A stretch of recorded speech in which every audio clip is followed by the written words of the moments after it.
আসসালামু আলাইকুম। সবাইকে আবারও স্বাগত জানাচ্ছি। আজকে আমরা যে বিষয়গুলো নিয়ে আলোচনা করব তা হলো ইউআই কিটস। এগুলো কি, কেন এগুলি গুরুত্বপূর্ণ এবং আপনার ডিজাইন প্রক্রিয়া দ্রুত করার জন্য কিভাবে সেগুলি ব্যবহার করবেন। ফাইল এক্সপোর্ট, কিভাবে আপনার অ্যাসেটস, স্ক্রিনস, ডেভেলপার বা ক্লায়েন্টদের কাছে সঠিকভাবে এক্সপোর্ট করবেন। এবং শেয়ারিং প্রজেক্টগুলোকে কিভাবে ভাগ করে নেবেন, ফিগমা ব্যবহার করে কিভাবে আপনার কাজ হ্যান্ড অফ করবেন। প্রথমে জেনে নিব what is a UI kit. UI kit কি? ইউআই কিট বা ইউজার ইন্টারফেস কিট হলো পূর্ব পরিকল্পিত ইউআই কম্পোনেন্টস এবং এলিমেন্টস, যেমন buttons, inputs, icons, navigation bars, cards এবং আরও অনেক কিছুর একটি সংগ্রহশালা। Why UI kits matter? কেন ইউআই কিট গুরুত্বপূর্ণ? আপনার কর্মপ্রবাহকে ত্বরান্বিত করে। প্রতিটি কম্পোনেন্টকে শুরু থেকে ডিজাইন করার প্রয়োজন হয় না। আপনার ডিজাইন জুড়ে ফন্টস, কালার্স এবং স্পেসিং এর ধারাবাহিকতা নিশ্চিত করে। How to use a UI kit? Import the UI kit. কিভাবে ইম্পোর্ট করবেন? আমরা আমাদের টপ বারের একেবারে বায়ে যে হোম আইকনটি আছে সেখানে চলে যাব। এই জায়গা থেকে ফিগমা ইন্টারফেসের একেবারে উপরে আমরা 4টি অপশন দেখতে পাচ্ছি। তার পাশেই রয়েছে আমাদের ইম্পোর্ট অপশন।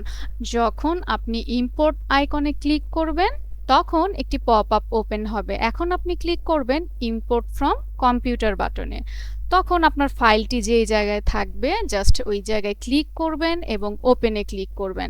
সাথে সাথেই সেই ফাইলটি ফিগমায় ওপেন হতে থাকবে। আমি ক্যান্সেল করে দিলাম। তারপর আমরা আবারও আমাদের ফাইলে চলে আসলাম। ফিগমাতে ফাইলের পাশে যে অ্যাসেটস প্যানেল রয়েছে তা ব্যবহার করেও আপনি একটি ইউআই কিট যোগ করতে পারেন, অথবা টেমপ্লেট অ্যান্ড টুলস এই জায়গা থেকে আপনার প্রজেক্টের প্রয়োজন অনুযায়ী যে কোনো ইউআই কিট সার্চ বারে সার্চ করেও পেতে পারেন। যেমন আমার প্রজেক্টের জন্য এই ফাইলটি আমার প্রয়োজন, আমি এই জায়গায় ক্লিক করব। তারপর ওপেন ইন ফিগমা এই বাটনে ক্লিক করে আপনি কমিউনিটি থেকে যে কোনো ফাইল ইনস্টল করে নিতে পারেন। আমরা আবারও ফাইলে চলে আসব। তারপর আপনি কি করবেন? আপনি কি হুবহু ইউআই কিট আপনার ডিজাইনে ব্যবহার করবেন? একদমই না। কাস্টমাইজ দ্য কম্পোনেন্টস, বেস স্টাইলগুলি ব্যবহার করুন, যেমন কালার সিস্টেম, টাইপোগ্রাফি ইত্যাদি। আপনি আপনার প্রজেক্টস ব্র্যান্ড অথবা থিমের সাথে খাপ খাইয়ে নিন। এমনকি আপনি আপনার নিজস্ব কিট তৈরি করতে পারেন। অভিজ্ঞতা অর্জনের সাথে সাথে আপনার কর্মপ্রবাহের সাথে মানানসই একটি ব্যক্তিগত বা দলগত ইউআই কিট তৈরি করুন। আমি এই জায়গায় পপুলার কিছু ইউআই কিটসের নাম উল্লেখ করে দিয়েছি। আপনারা আপনাদের প্রয়োজন অনুযায়ী এই জায়গা থেকে কিটসগুলো ব্যবহার করতে পারেন। এখন প্রশ্ন হচ্ছে, একজন বিগিনার হিসেবে কখন আপনার ইউআই কিট ব্যবহার করা উচিত? প্রথমত, যখন আপনি দ্রুত শিখতে চান। ইউআই কিটগুলি আপনাকে বুঝতে সাহায্য করে যে কিভাবে কম্পোনেন্টসগুলি গঠন করা হয়, যেমন buttons, cards, models, without starting from scratch. দ্বিতীয়ত, যখন আপনি দ্রুত একটি ওয়্যারফ্রেম বা প্রোটোটাইপ তৈরি করছেন। Need to show an idea first. UI kits let you drag and drop components to build screens in minutes. তৃতীয়ত, যখন আপনি স্পেসিং, ফন্ট বা রং পছন্দ সম্পর্কে কনফিডেন্ট নন। ইউআই কিটগুলি প্রফেশনাল স্পেসিং, কালার সিস্টেমস এবং টাইপোগ্রাফি ব্যবহার করে থাকে। ডিজাইন করার সময় আপনি তাদের থেকে শিখতে পারেন। তারপর হচ্ছে, যখন আপনি একটি গ্রুপ প্রজেক্ট বা হ্যান্ড অফে কাজ করছেন। একই ইউআই কিট ব্যবহার করলে সকলকে একই পৃষ্ঠায় রাখা যায়, স্টাইলে অমিল আনানো যায় এবং ডেভেলপারদের আপনার কাজ বুঝতে সাহায্য করে। এর মাধ্যমে টিম ওয়ার্ক এবং ডেভেলপার হ্যান্ড অফ সহজ করে তোলে। তারপর যখন আপনি একটি পোর্টফোলিও অনুশীলন বা তৈরি করছেন, ইউআই কিটগুলি আপনাকে শেখার সময়ও পলিশ করা ডিজাইন তৈরি করতে সাহায্য করে। এখন প্রশ্ন হচ্ছে, কখন ইউআই কিট ব্যবহার করবেন না? যখন আপনি শুরু থেকেই কাস্টম ইউআই ডিজাইন অনুশীলন করছেন, যখন আপনি একটি অত্যন্ত হাইলি ইউনিক অথবা আর্টিস্টিক ইন্টারফেস তৈরি করছেন। যদি কিটটি পুরনো হয় বা আপনার প্ল্যাটফর্মের সাথে না মেলে, তাহলে তা ব্যবহার করা একদমই উচিত হবে না, কারণ আপনি ইউআই কিটের উপর নির্ভর কেন করবেন? আপনি নিজেই তো একজন ক্রিয়েটর। আচ্ছা, তারপরে আমরা ফাইল এক্সপোর্ট কিভাবে করতে হয় তা শিখব। আমি একটি ফাইলে কাজ করলাম, এখন আমার এই ফাইলটি এক্সপোর্ট করতে হবে। তখন আমি কিভাবে ফাইলটি ফিগমা থেকে এক্সপোর্ট করব? এর দুটি উপায় রয়েছে। প্রথমত আমার বাম পাশের প্যানেলে আমার হোম আইকনের নিচে যে মেইন মেনু রয়েছে এই অ্যারো চিহ্নতে যদি আমি ক্লিক করি তাহলে আমি কিছু অপশন দেখতে পাবো। এই জায়গায় সবচেয়ে উপরে রয়েছে ফাইল। এই ফাইল থেকে আমি চলে আসব আরেকটি পপআপে।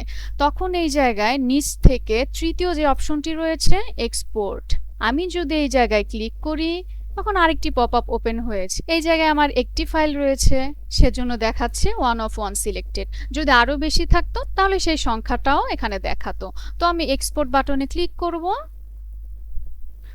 এখন আমি কোন জায়গায় সেভ করতে চাচ্ছি, ডেস্কটপে, ডাউনলোডসে, ডকুমেন্টসে, আমি কোন জায়গায় বা কোন ফাইলে সেভ করতে চাচ্ছি সেই ডেস্টিনেশনটা দেখিয়ে দিব। তারপরে সেভে ক্লিক করব, আমার ফাইলটি সেভ হয়ে যাবে।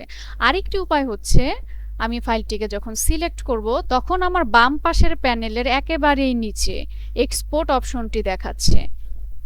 পিএনজি, জেপিজি, এসভিজি বা পিডিএফ, আমি যে কোনো একটি উপায়ে আমার ফাইলটিকে সেভ করতে পারবো। তারপর আমি নিচের এক্সপোর্ট বাটনে ক্লিক করব। ঠিক আগের মতোই আমাকে ডেস্টিনেশনটা দেখিয়ে দিতে হবে। তারপরে আমি সেভ আইকনে ক্লিক করব, আমার ফাইলটি সেভ হয়ে যাবে। তারপর রয়েছে শেয়ারিং প্রজেক্টস। আমার প্রজেক্টটি কিভাবে ডেভেলপার বা আমার ক্লায়েন্টদের সাথে শেয়ার করব। সেজন্য আমার ডান পাশের প্যানেলে একেবারে উপরে আমরা একটি শেয়ার বাটন দেখতে পাচ্ছি। আমরা যখন এখানে ক্লিক করব পপআপের একেবারে উপরে দেখতে পাচ্ছি শেয়ার দিস ফাইল। এই জায়গা থেকে যদি আমি কপি লিংকে ক্লিক করি এবং এই লিংকটি আমি যে কোনো জায়গায় শেয়ার করতে পারবো। এটি হচ্ছে আমার ফাইলের লিংক। এছাড়াও মেইলের মাধ্যমেও কিন্তু আপনি আপনার ফাইলটি শেয়ার করতে পারবেন।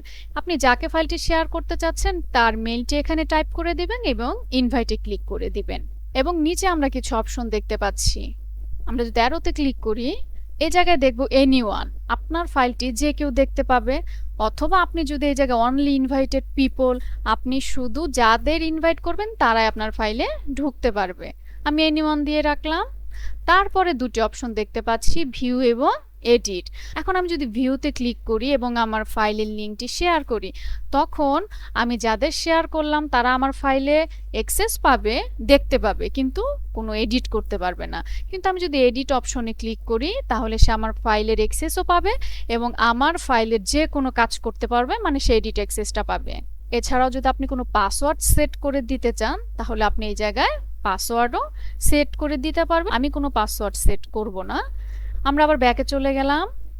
আমরা যে কমিউনিটি থেকে বিভিন্ন ইউআই কিট সংগ্রহ করে থাকি, আপনি যদি চান আপনার ফাইলটিও আপনি কমিউনিটিতে পাবলিশ করবেন, পাবলিশ টু কমিউনিটি এই জায়গায় ক্লিক করেও কিন্তু একটি থাম্বনেইল সেট করলেন, আপনি আপনার প্রোডাক্ট সম্পর্কে ফাইনাল ডিটেলস অ্যাড করে দিলেন, আপনার প্রজেক্টের নাম, ডেসক্রিপশন এবং এটি কোন ক্যাটাগরি সেটা উল্লেখ করে দিয়ে এভাবেই সব ইনফরমেশনগুলো এখানে দিয়ে আপনি কিন্তু কমিউনিটিতে আপনার ফাইলটি শেয়ার করে দিতে পারেন।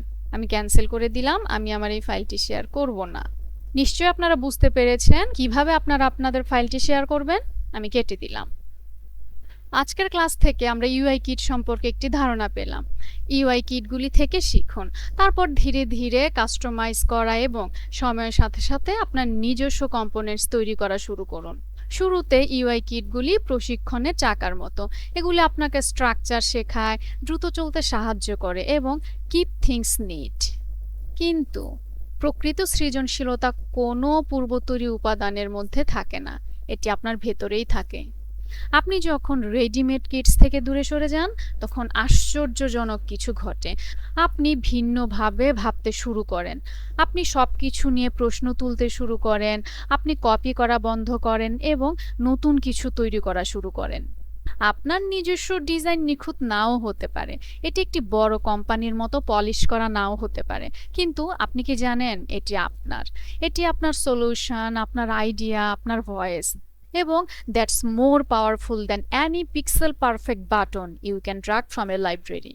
প্রত্যেক গ্রেট ডিজাইনার আপনি এখন যেখানে আছেন সেখান থেকে শুরু করেছিলেন। তাদের আইডিয়া কাজ করবে কিনা তারা কিন্তু তা জানতেন না, তবে চেষ্টা করার জন্য যথেষ্ট সাহসী ছিলেন।